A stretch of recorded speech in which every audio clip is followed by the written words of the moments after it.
No a my budeme pomaličky pokračovať ďalej, budeme sa rozprávať aj o transformácii verejnej správy, aj o tom bajnom Estónsku. Máme to na pláne, takže ja by som poprosila mojich hostí, prepnem sa teraz do angličtiny, kto nerozumiete po anglicky, prosím, zoberte si staničky, kde sa tlmočí naša dnešná debata. Gentlemen, please, it's your time, you can come up here now.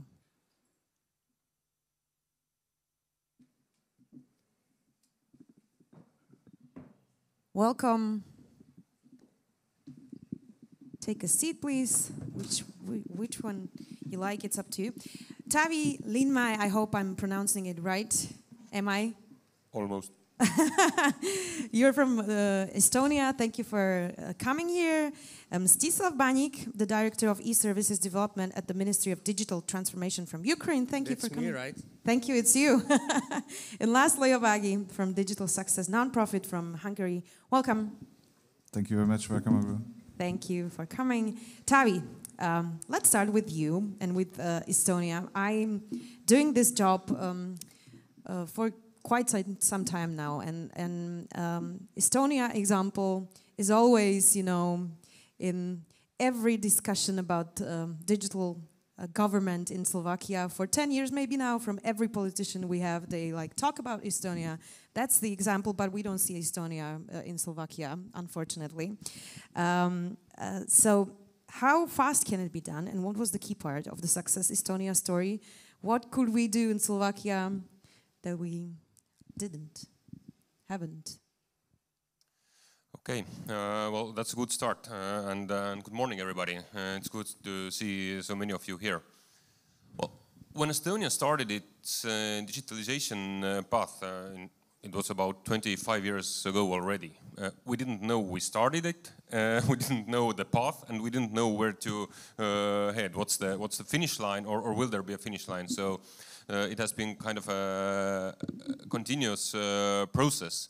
And looking back to this process, I think there are many elements, but we have been able to well, kind of start small, iterate, and then scale up as basically as the startups do these days, building their companies.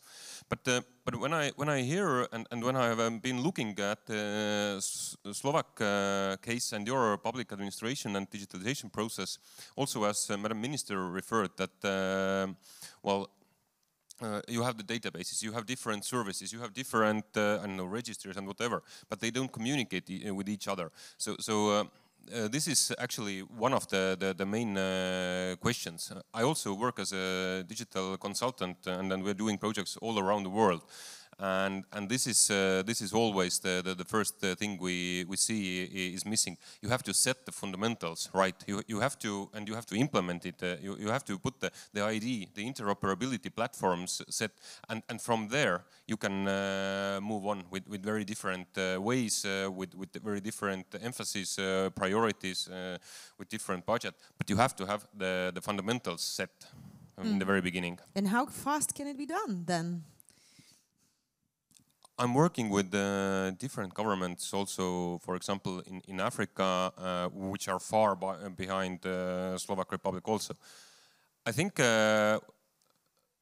if you start from scratch, and the whole process is doable like in 5 or 7 years. It depends. It depends on the continuous political will. It depends on the other enablers. You have to secure the budget for it also. You have to keep it prioritized. But I think that the process we have been going through in 25 years can be now squeezed to 5 to 7 years, because now you can define what is the roadmap. You can put the vision, you have to build the roadmap and then move with different parallel streams altogether, but this can be packed together.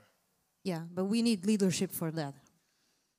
Leadership, continuous political will, which needs to continue over the electoral cycle, and funding of this will must be there also. You set the fundamentals, you focus on service design, and you put the enablers there.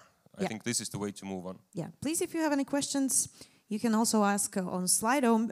Stislav. And I will be here the whole day, so we can also discuss later on with everyone. Yeah, we would love to, take lessons from Estonia, because we hear about that a lot. Ukraine in last 5 to 8 years. Even less. I would like. Even less. Okay. Even I would like agree with a lot of things that you've said before about the political will, about the funding, and etc. And that's the really. I were already in a lot of countries in Africa too, and I see that the same problems everywhere, just like a part of evolution. But in Ukraine, we spent less than 3 years to launch the mobile application with public services and digital documents. So for now, we launched this in February of 2020.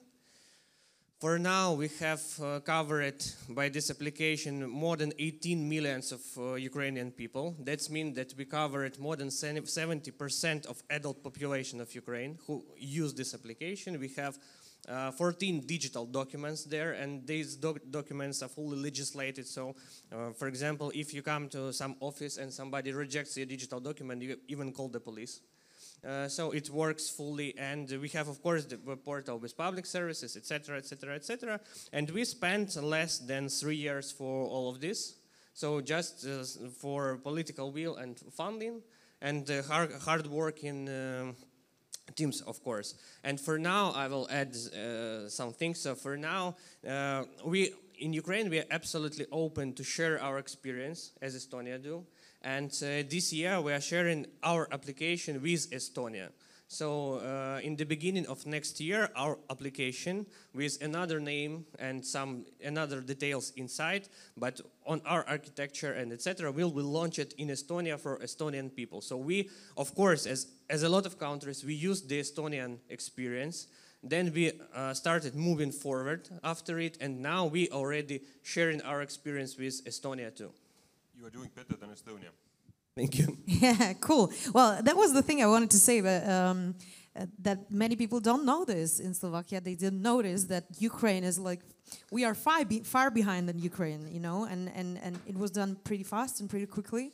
I have the answer. The secret is simple. First of all, a lot of countries do the same mistake. They launch some services and just launch it. So they leave the implementation process on population, on the companies, on business, and etc. In our Ministry of Digital Transformation, we have the delivery team, implementation team, and we work with businesses, with state organizations, state authorities. They to use the digital documents and to work with digital services. So this is no questions. This is no free for everyone to use or not to use. So, and this is the one thing that we've done. The second thing is you should give simple, understandable services for people inside of this application, and people will use it. So, honestly, why do we start from the digital documents? Because the secret is more people have digital documents than any public service has the customers. So when you launch any public services, the number of people who might use it is always less than people who have driver licenses or even passport, of course. So it's easier to give to people simple service, and they will start. And then sometimes when you have the mobile application and you have integration between different registries and you can exchange data, it's possible to launch only digital services. So, for example, in Ukraine, we had some kinds of experience of social assistance when, because of having the documents in the mobile application and because of exchanging data between registers, people who wanted to apply for payments from government, they just opened this service in the mobile application, and we said, you are allowed to reach this money. Would you like or not? And you say, yes.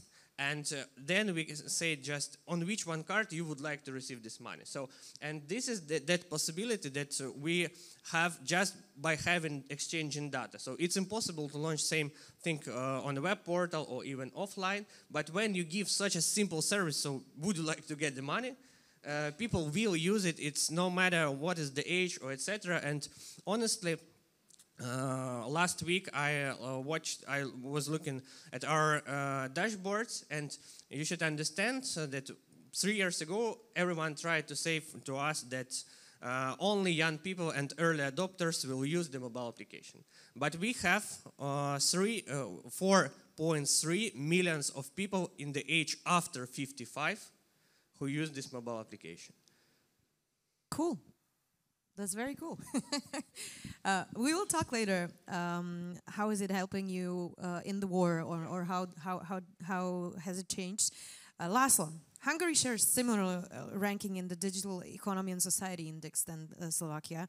It seems we share similar obstacles, maybe? Yes, we are problems? overtaking each other this year. Hungary overtook Slovakia last year. Slovakia overtook Hungary. So yeah, we are head to head. Is this a Central European disease that we are far behind other EU countries, or what is the problem? I don't think that we are far behind, and I wouldn't think that's a one-dimensional thing.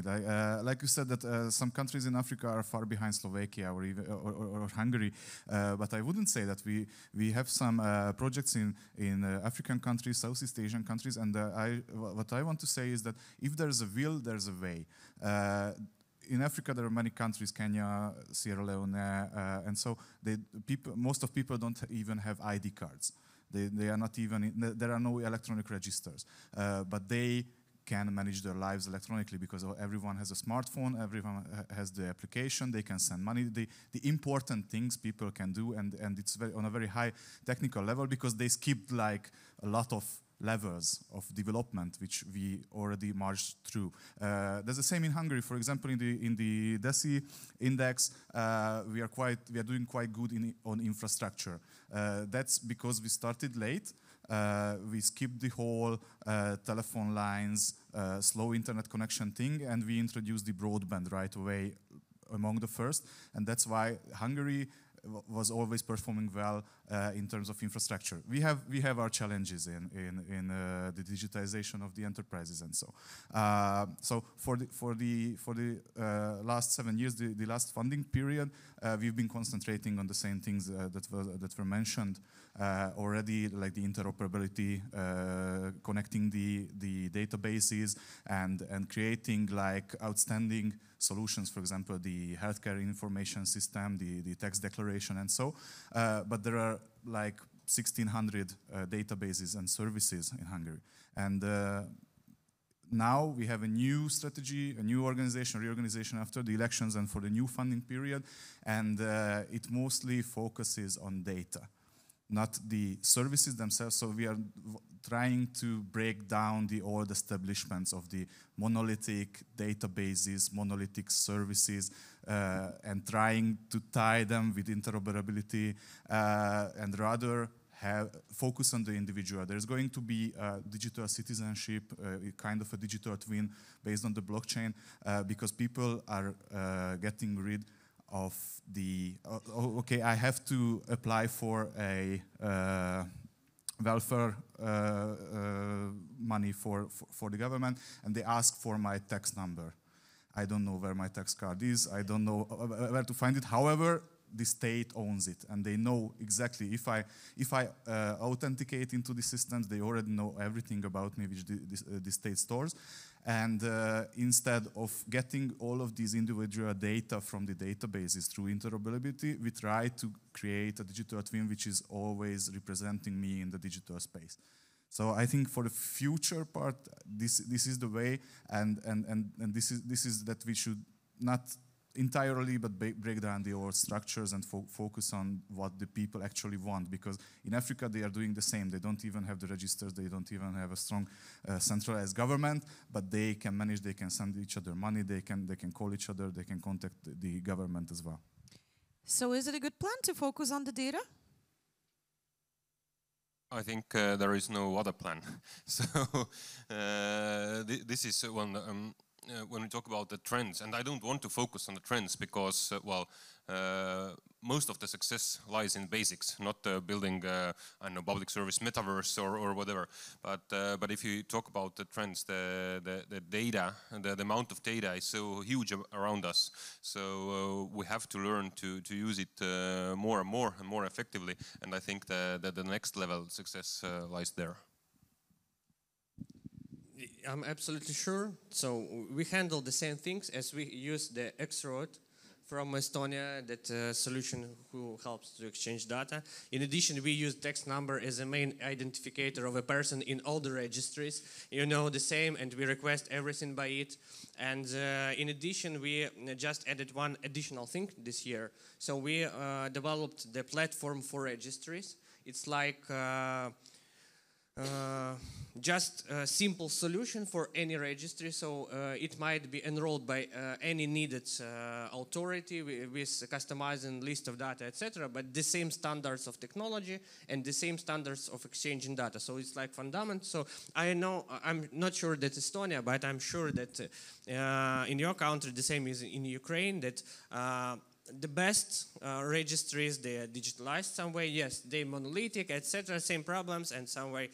But some not necessary registries, they might be in a paper form or in Excel or etc. And these solutions, this platform for registries, helps us just to enroll this data into these registries and to be online and to be available for exchanging for services. So let's talk about the war for a little bit. How did your digital services changed when the war started or during the war that is ongoing in your country? Yeah, it's a really necessary topic, and thank you for support from all your countries. Thank you for fighting the Russians. Yes, thank you. Thank you. So, you know, now we are brave to fight with Russians, but honestly, 3 years ago we just said that we are brave to change like bureaucratic processes firstly. But what I would like to say, I would like to start not even from the services that we've launched, but from the main insight that we've got during this war. Few years ago, a lot of people thought not just like the mobile application will be just for young people, but a lot of people thought that digital services is like an option, but always should be the offline services, offline centers for services, and etc. But the war showed to us that it might be times when the only way to deliver documents and services for people might be the digital. So a lot of territories occupied. A lot of territories have the active war actions. There it's impossible to open the offline offices for services or etc. And some offline offices are not exist anymore. And the only way that we saw from the start from the war that you can communicate with people and you can deliver something to them just by digital.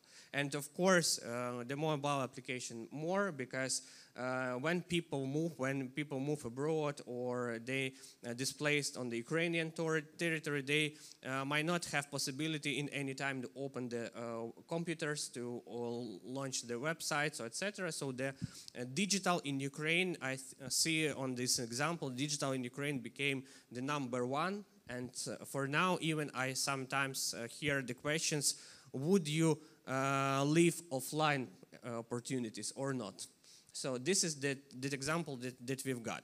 And the second thing about the insights is that people of Ukraine who moved abroad to another countries, they showed to another countries the experience of digital documents and digital services more.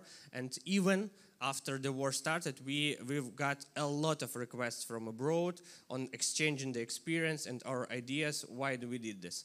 And about the services that we've launched, honestly, we are the state servants and we have no time for panic or etc.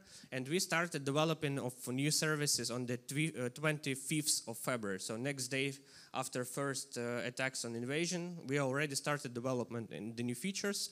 And what kind of features? Yes.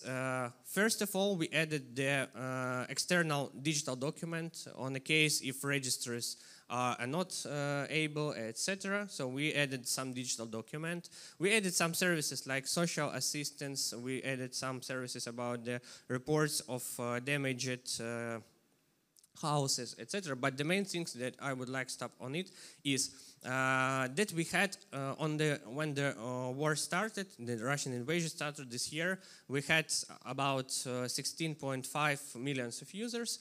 And in the beginning of the war, Russians tried to destroy our TV, radio channels, to destroy the equipment and to launch like fake news that president died, forces of Ukraine left Ukraine, etc., etc. And we added the TV and radio in our application. So it's not the public service for government services, but when you have such a reach of people, it's possible to show them the actual real news. And honestly, people do watch news in our application for now, and even sometimes we add some not news services, like we had the broadcasting of the final of Eurovision Song Contest in our application, and 1 million of Ukrainian people watched this by state application. Seriously? Yes, 1 million of Ukrainian people. So this is the great example. Yes. So what about the warnings when the attacks are coming? Is this a part of your application? No, we didn't add it. Honestly, one of the problems, and I'm afraid that in other countries too, this is in the very beginning, that was no centralized system for alarming about the missiles or etc. And they were building some special services, external application for different cities, and just in the months maybe or even more in Ukraine, some teams launched the centralized notification, but we added another thing. By using our application, people can report about the moving of Russian forces. It's like opportunity for civil intelligence, because for us, this is the national war, and people wanted to report to army when and where they saw the tanks, aircrafts, physical forces. So, and people tried to find the possibility to do this, and we launched the chatbot. When you can report about these forces. So you can upload photos, you can upload descriptions or video. This is fully anonymous, but in the very beginning you should confirm your personality, not share your personal data, but confirm your personality by our application. Why? Because of Russian fraud and etc. They wanted to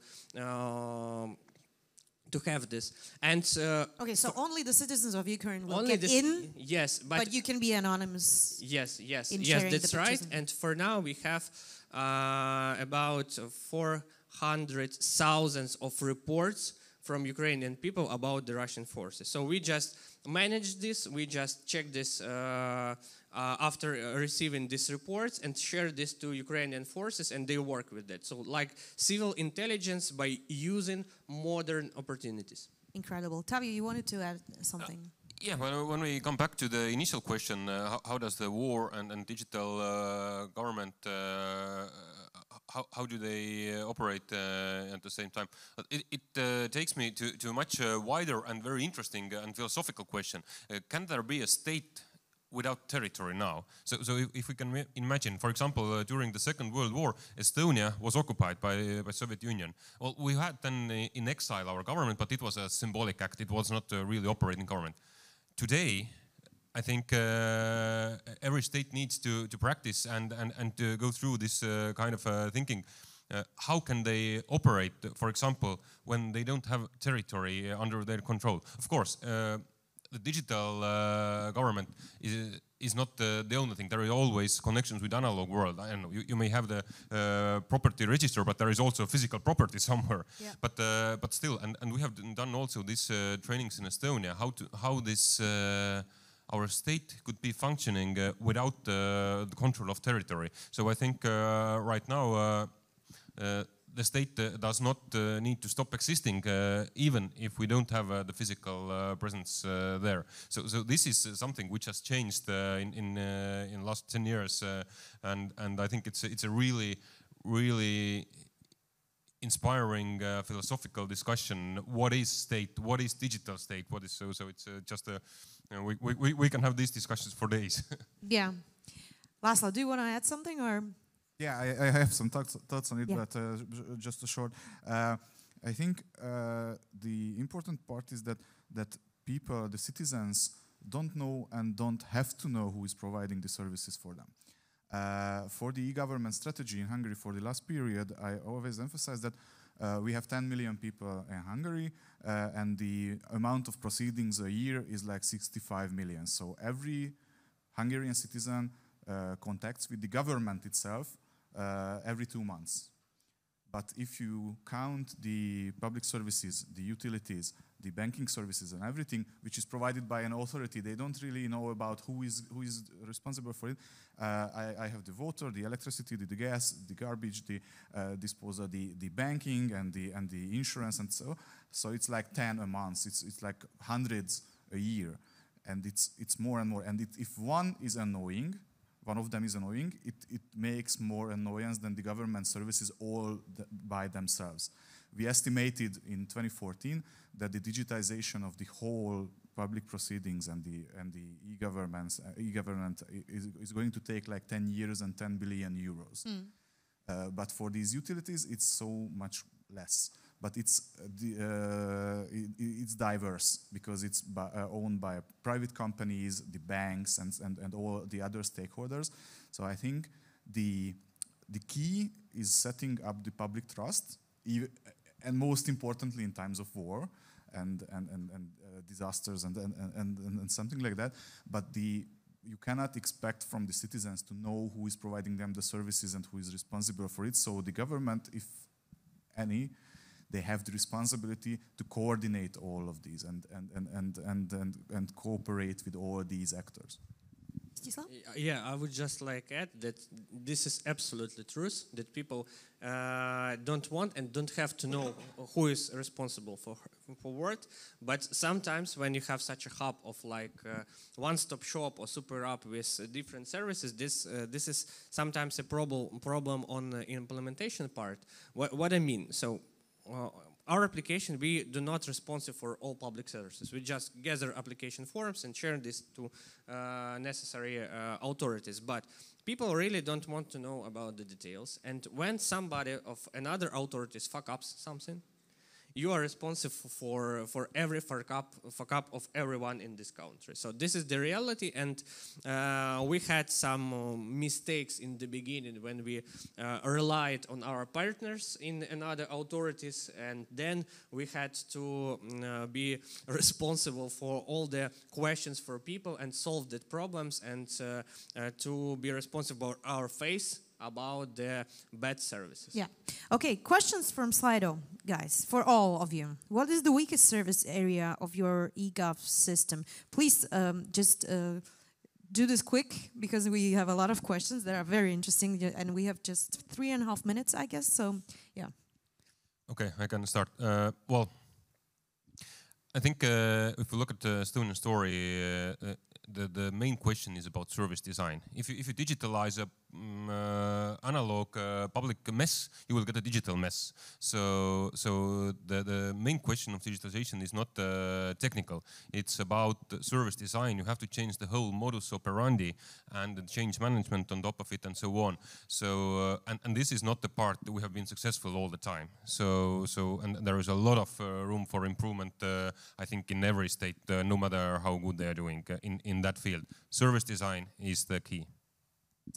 On our side, we had the weakest times for social services, because there was the two old style systems inside of it, and for 2 years we were waiting for development of these services to launch basic things like pension or etc. in e-government, and just after that we launched it. And for now we even work to make these services automatic, because the human part, human managing of these services, it's again weak. Laszlo?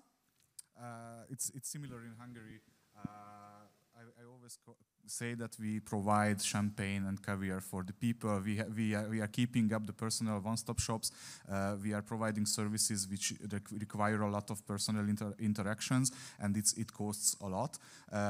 Just one quick example: we have the electronic ID, and you can access it, and you can sign everything with it, and you can reach it on your mobile phone. But there is an older solution which is like, I have a username and a password, and I can authorize any document on the internet, and 3 million people are using the later one, the outdated one, but so much less people are using the EID because it's harder to get it and buy a reader or use your mobile phone and app, and it's working so much easier. So, but it requires a lot of effort and a lot of money and a lot of manpower to keep it up. Yeah.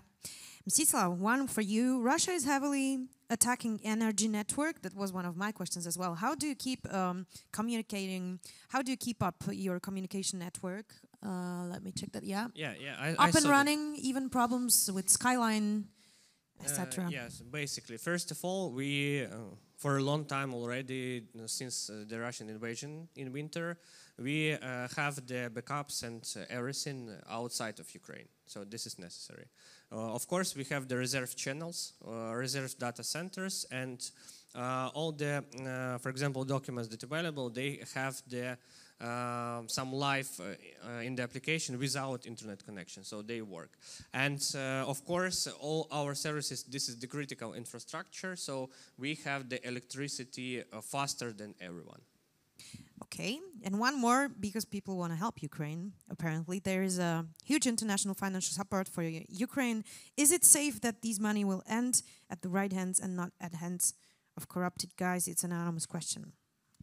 So it's some way it's simple, because Ukrainian people changed for a lot during last years, even before the Russian invasion, and there is no chance for huge corruptions or etc. And so you see our president, this is not like a classical politician who just works for political points or etc. and with the risk of corruption. So it's another situation in Ukraine, and even when you do everything clear and everything transparent, there are a lot of people who don't believe you, and you have to be not just transparent, you have to show this transparency for everyone, to be honest with people.